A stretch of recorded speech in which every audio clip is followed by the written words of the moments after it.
Welcome to today's Explainer. We've got a really fantastic topic lined up.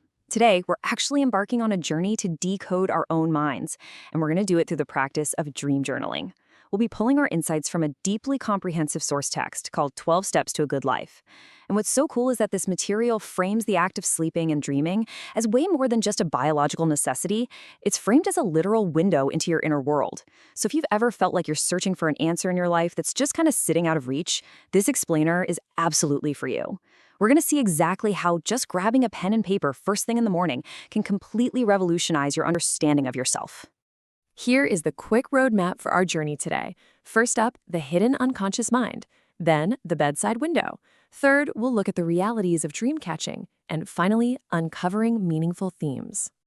All right, let's jump right into section 1, the hidden unconscious mind. I want to kick things off by having you consider a pretty radical question. What if the key to your waking life is actually hidden while you sleep? Think about it. We spend so much of our waking hours actively trying to fix our problems, right? We chase after new jobs, we read endless self-improvement articles, we try to muscle our way into new habits, but the source text suggests that the clarity we're all desperately looking for, it's not found by looking out into the external world at all. Instead, the answers are locked away inside our sleeping minds, basically just waiting for us to finally pay attention. To really ground this concept, the source text shares this profound quote from the pioneering psychologist Carl Gustav Jung. He said, "Your vision will become clear only when you can look into your own heart. Who looks outside, dreams. Who looks inside, awakes." This really sets the stage for everything we're about to dive into. It tells us that true awakening, getting real clarity about what we need, what we fear, what we actually desire, absolutely requires looking inward. The whole external world is just a distraction from the real work that's happening right beneath the surface. And that brings us to the core problem we're all facing every single day. So, on one side, you've got the conscious mind. This is the stuff we're fully aware of. It's that little voice in your head saying you want to eat healthier today or be a bit more patient. But honestly, it has very limited control. On the flip side, the text describes the unconscious mind as an 800-pound gorilla. And this gorilla is built out of deeply ingrained beliefs and attitudes, a lot of them absorbed way back in early childhood. It's the thing that truly drives our habits and behaviors. So our conscious mind is basically just riding on the shoulders of this giant 800-pound gorilla, politely asking to go left while the gorilla just plows ahead wherever it wants to go. And let's be real, arguing with an 800-pound gorilla is totally useless. If we want to change our direction in life, we have to find a way to communicate with that gorilla. Which brings us nicely to section 2, the bedside window. Okay, so how do we talk to the gorilla? The text gives us 2 incredibly specific, hands-on steps to make this happen. Step 1, keep a notebook right at your bedside. Step 2, immediately upon awakening, capture the fragments of your dreams on paper. Now, I really want to emphasize that word immediately. You literally cannot get out of bed, go make coffee, or grab your phone first. The absolute second you wake up, your conscious mind, that daytime filter we talked about, starts taking over and it just instantly wipes the dream away. You have to capture those fragments of imagery and emotion while you're still kind of lingering in that hazy twilight state between sleeping and waking. It's a very deliberate, physical habit you have to build. The really crucial takeaway here is that this simple, everyday practice completely elevates a basic bedside notebook into this critical tool for self-discovery. The source material puts it beautifully. It says, each dream is a window into your inner world. By writing these fragments down the second you wake up, you're actively making a choice to look through that window. You're capturing the raw, unfiltered data of your unconscious mind, long before your daily anxieties and societal expectations contain it. Truly, it is the most honest look you are ever going to get at your deepest needs. Okay, moving on to section 3, the realities of dream catching. I love how grounded and realistic these insights are, so you know exactly what to expect.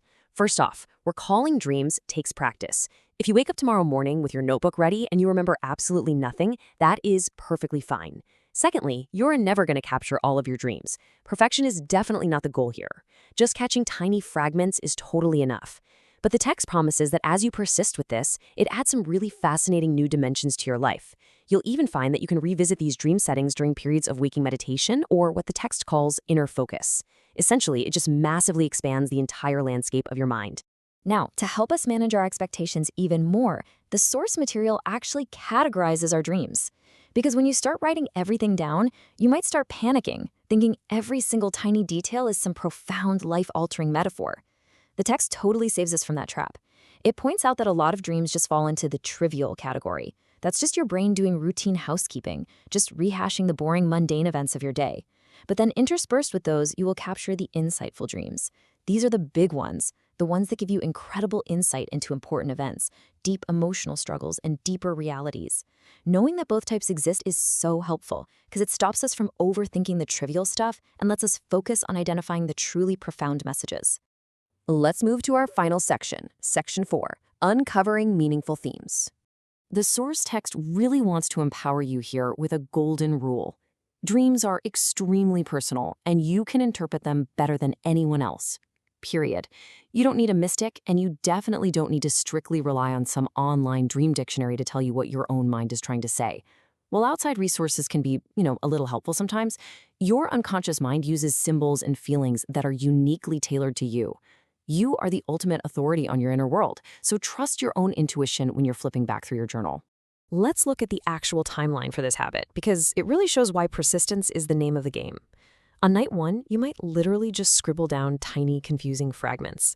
By week 2, you're definitely realizing that recall takes real practice as you try to build that mental muscle.